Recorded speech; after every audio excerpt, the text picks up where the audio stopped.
Welcome to Analog Technologies. I'm Zhang Weiwei, one of the electronic engineer in ATI. Now I will introduce one soldering iron for you. Its part number is ATAS80 here. This is the ATAS80, the front side, the back side. The soldering iron ATAS80 is a kind of hand-operated tool used for electronic soldering, melting the solder by supplying heat to the solder.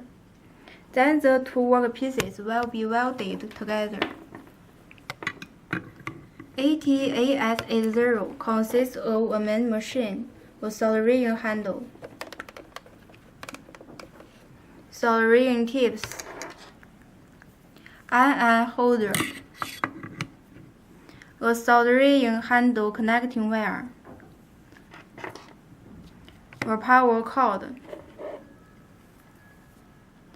a grounding wire. If you want to know more about our products, please visit our website www.analogtechnologies.com. Can also call our phone